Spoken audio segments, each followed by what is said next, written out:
हे 15 तारखेला संध्याकाळी एक 9 ते 9:15च्या दरम्यान AJ फर्निचर मॉल म्हणून रावेतला आहे, त्या ठिकाणी 5 ते 6 राऊंड फायर करण्यात आले.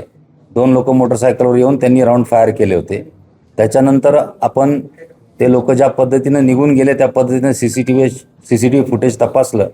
एका ठिकाणी त्यांना असं वाटलं की CCTV फुटेज त्याच्या पुढचं आपल्याला मिळत नाही आहे. त्याच्यानंतर मग आपण ते आजूबाजूचे लॉज तपासले, तर रावेत पोलीस स्टेशनचे जे DBचे कर्मचारी होते त्यांना एका रूममध्ये एक आधार कार्ड मिळालं.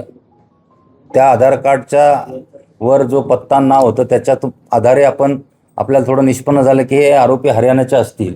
मग आपण हरियाणाला टीम पाठवली. टीम पाठवल्यानंतर मग त्यांना हरिद्वारमधून आपण 3 आरोपी ताब्यात घेतलेले. इनिशियल इंट्रॉगेशनमध्ये असं आहे की त्यांना जवळपास 2 वेपन देण्यात आले, 23 राऊंड देण्यात आले होते आणि त्यांचं फायरिंगचं प्रशिक्षण पण सोनीपतला घेण्यात आलं होतं आणि वेपन चंदीगडला दिले होते आणि 50,000 त्यांच्या SBIच्या बँक अकाउंटवर त्यांना देण्यात आले होते आणि 2.5 लाख टोटल मिळणार होते अर्जू बिश्नोईकडे. आणि त्यांना 8 दिवस आता कस्टडी मिळालेली आरोपींची. तपासात सगळं सिद्ध होईल. त्यांना सुरक्षा दिलेली आहे ना ऑलरेडी.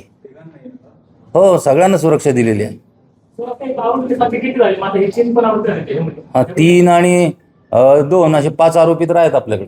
म्हणजे शुभम लोणकर, लॉरेन्स बिश्नोई, अर्जू बिश्नोई.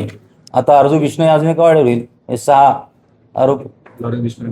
6 अर्जू बिश्नोई, शुभम लोणकर आणि हे 3 असे 5 आरोपी होतील.